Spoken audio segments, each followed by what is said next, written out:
out the Boys and Girls Club of Ada County. Then drive away and come visit us another day for another free wash until August 15th. Nothing is better than driving a clean vehicle from Metro Express Car Wash. Except helping the Boys and Girls Club of Ada County. Metro Express Car Wash on Eagle Road between Eustic and McMillan, offering free car washes to all with optional donation to the Boys and Girls Club of Ada County. The Treasure Valley's original all-sports station. Sports Radio 95.3 FM and 1350 AM. The Ticket. Back on Idaho Sports Talk. Bob Behler along with B.J. Rains today, filling in for Prater and the ballgame. Both out on vacation on this summer Friday. And B.J. with camp going, a couple of days of practice. Team took the day off today. He had a chance to visit with Demitri Washington, who I think B.J. had a good season last year, 41 tackles, a couple of sacks, an interception, and a fumble return. But I think they feel, and he feels, that there could be more. No, I totally agree. I think he's a guy that you look at losing Isaiah Banya on the other side, going to linebacker. Shane Irwin on the other side, is not playing this year.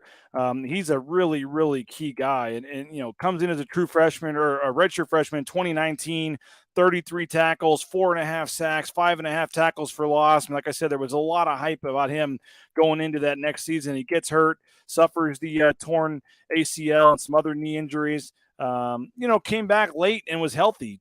2 sacks in the final 4 games, 37-yard return on the interception, 21 tackles in the final 5 games compared to 20 in the first 7. So he's a guy that got better as the season went on, and now he's healthy. And I think he and the team are expecting big things from him this season. And I think he was hurt because he was behind Curtis Weaver, who came out early. And I think maybe a little bit too much was expected from Washington, and then never really had a chance to prove or not prove it because he had that injury in the Air Force game, which was game 2 of the 2020 season. And he spoke yesterday with the media about recovering and trying to be patient to get his comeback going. I think that was something I really, really struggled with kind of last year, kind of just like anybody. I mean, I had a pretty good freshman year, and then sophomore year started off pretty hot, had a lot of tackles, made a lot of plays, and then you have the injury, obviously. I thought you were going to come back in and just ball out like everybody thinks. And it's really, really hard on guys. And I think it's something I really, really struggled with. And it got eventually later where you just have to have fun. Football's like a fun game. You can't put too much pressure on it. Just being patient, and this kind of being patient, present, and kind of just deliberate is just kind of the big thing. So it's just being patient with yourself. Eventually you'll get there. And it's really hard on guys who also have high expectations for themselves, because constantly I think I should be here and I'm going to push myself to that. But then I'm really just pushing myself in a deeper hole, knowing I am doing the best I can do, but thinking I can just do more and more, and really I'm just piling stuff on. And just being present in the moment. Football is a developmental game, so it's just like life. We're going to have stuff that knock us down. It's not going to be perfect every time, right? So just being present in the moment, this is where we're getting better at. This practice, what can I get better at? This period, what can I get better at? Eventually it'll take care of itself. And then when I started doing that later in the season, started making plays, started doing fun stuff that anticipated happened from the beginning. But that's just kind of how I just changed my mindset now. It's just every day, if I'm having fun playing football with my friends and I'm pushing myself and being kind of deliberate what I'm doing, I'm going to be happy. Well, as I said, Bob, later in the season, he had some, improved numbers, and we talk about guys that come off ACL injuries, and we're going to hear him talk about his health in a second. But those first couple of games, you're not your normal guy, and he really struggled mentally with that. He talked about Stephanie Donaldson and some of the folks in the mental health, area that are really helping folks. And he's a guy that it does seem like, struggled on the mental side, but as he started to get healthier and produce more, he really started to gain that confidence. And again, this is our video segment here, so you can go to our social media platforms for both The Ticket and for Bronco Nation News. You'll be able to actually not only hear Demitri Washington, but you'll be able to see him as well. Yeah, no doubt about it. And, he's also a guy, Bob, that, he understands there's no Shane Irwin. They moved Isaiah Banya. So he's a guy that feels healthier and feels like it's time for him to produce here for the Broncos. I put a lot on myself always, right? It's just, last year, my first full day of full speed running was the first day of camp. So it's just my first time, really playing a full thing and not being limited was our first game. So it's just kind of now looking back on it, just kind of the strange. I lost, at one point I lost about 40 pounds during the season, just from my injury to where I finished at. And I think it's just something that's you just get developmental, and eventually you just got to be patient with yourself. And And then I had a lot of like crazy stuff that happened that year, and it's just kind of just like handling one thing at a time, right? And again, I think they're counting on Washington to have a good year because they moved Banya to linebacker. He just seems very confident, BJ. That's one of the things that I like when you talk to players and you get to be in the room with them. You really get to feel, what they feel like coming into the season. And I think he's expecting a big year for himself.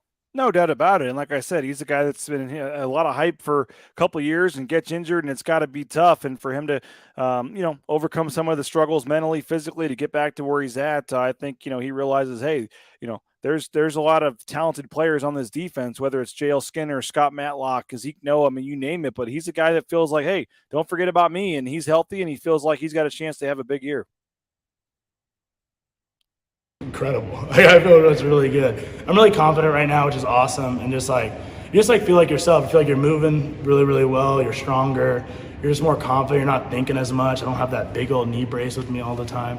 But it's just like, it's something that all the injured guys struggle with. It's something they warn you. I mean, I had like a big deal. Like it was kind of a lot of things that happened to my knee. So just kind of being patient myself, and something I show with the injured guys, it's not going to be perfect right away. But if we're working hard and we're being deliberate, and I have to thank like my coaches, our strength coaches, Coach Av, Coach D, Coach Collins, who's not here anymore, Coach Miley, just for always like staying with me and just like trusting me and just putting more and more on me at the time. So it's just like I was getting better every game, and I was getting more mad at myself because like at the end of the day, no matter what anybody else says, or it's like fans or commenting certain things or other things, like at the end of the day, we're harder on ourselves than anybody else is going to be, right? So it's something that, like, once you kind of realize, like, we're going to be okay, like, we're growing, like, it's probably the best thing that's ever happened to us going through that. And again, BJ, Demitri Washington is expected to be one of these leaders on this veteran team, and I think that he's looking for his own goals. He's looking to push the team along, and I think he's expecting a big year. No doubt about it. And, health, we always talk about it, Bob, but those guys that come off ACL injuries, like I worry about Markel Reed. Like he's a guy coming off an ACL injury. And yes, you've been cleared, but like we've talked to Riley Wimpy, all these guys that have had ACL injuries where they come back the next season and they admit they're not 100% till like halfway through the next season. So it just takes time. You may be cleared, physically, but to get into football shape, to get into game shape, to be at that speed, it's not easy. And so a guy like Demitri Washington, came back last year and played, but it took him, further in the season to really get healthy and get back. And as I said, later in the season was when he really, did his damage. He had both the sacks in the final 4 games, had the interception with the 37-yard return. As I said, 21 tackles in the final 5 games as opposed to 20 in the first 7. So he got healthy. He was productive. And, when we talked to him, Bobby said, hey, the support of his teammates and his coaches really has been a big deal and really has pushed him as he's gone along. I mean, I've always, since I've been here, it's always, a big deal to me, make a difference in people's lives, whether that's, on the field, off the field. I feel like, I don't know, I'm always talking, you see me at practice, whether it's, I'll joke around a lot. Sometimes Coach will have to check me, but, it's just something, football's supposed to be a fun game, and, we're supposed to have fun while being here. I mean, if you told me when I was, 7 years old that I get to be playing on Saturdays on TV and ESPN and, get to be my picture on a side of a state, I would be lose my mind, and I'd think you're lying to me. So it's I think it's just super cool to kind of experience that, but sometimes with how much pressure college football is and how big it is, you lose faith, you lose shape of that, and it becomes a job, and then that's when it becomes hard on players and hard on this. If you're having fun, and that's all I can say to players, if I'm making people have fun, that's all I can ask for. And BJ, when you look at what Washington has going for him, he's already graduated from Boise State. He's working on his MBA. He decided to come to Boise State. Some interesting stories of turning down chances to play. And you think, well, maybe athletically, it's not as big time at Harvard and Penn, but it's hard to turn down that Ivy League education. And he decided to play at Boise State. You were excited when you heard the Penn thing, Bob. I know you knew about it. Stadium to announce a game in at Penn. You lit up, and you guys had a nice talk about the stadium there at Penn. Yeah, that was, it's crazy to think about. I never in a million years could I ever think about trying to enroll or think about going to Harvard or Penn. And so obviously he's a smart kid. He talked about his dad and his grandpa being a little disappointed, at the time when he decommitted, but he ended up at Boise State, Bob, and it's been a good thing for everybody. And let's talk about his goals this season. And he says he wants his last year to be his best one. I mean, I'm gonna go as hard as I can, like every single day, right? So, like, obviously, like, I have certain goals that I set for myself that I want to achieve, and I'm gonna push myself every day to like achieve those goals. So, like, yes, like I have a very happy, I'm very happy person. Yes, but I am extremely competitive, and that's the part where it does I can get really, really hard on myself, but that's the thing where it's still I still want to have fun, but winning is fun. Well, Bob, I mean, he's the guy that, again, he's not going to tell us, oh, I want 10 sacks or I want, 15 tackles for loss. But you lose Banya to Nick to the linebacker spot. You lose Shane Irwin. You got two guys on the other side competing that haven't played a snap for Boise State in George Tarlas and Cortez Hogans, and you throw in Devin Wright. I mean, there is a lot riding on Demitri Washington to be healthy and to be productive this year. But you know what? He's not the only guy, and he's pretty excited about the rest of the roster and what they can do at the edge position as well.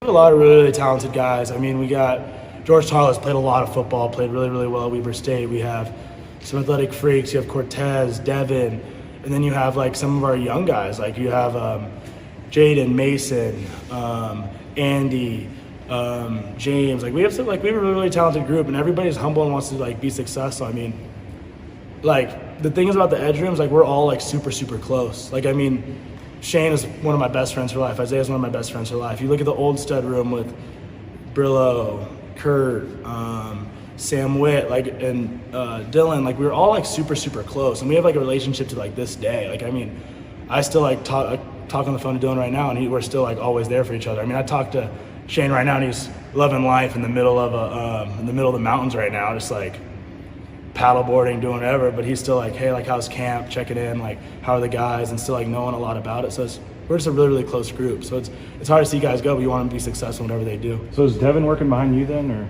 Yeah, Devin's playing stud right now, and then George. But yeah, I mean, the edge positions, so. I mean, we all do move around a lot, right? So it's kind of pretty cool. I mean, you need a certain amount to play, so a lot of people play at that edge position. And that was Demitri Washington. When we come back here on Idaho Sports Talk, we're going to chat with Jeremiah Dickey, find out what's going on with this Athletics Village project. Big rollout yesterday that included a lot of renderings. AD Jeremiah Dickey next on Sports Radio The Ticket. You're listening to Idaho Sports Talk.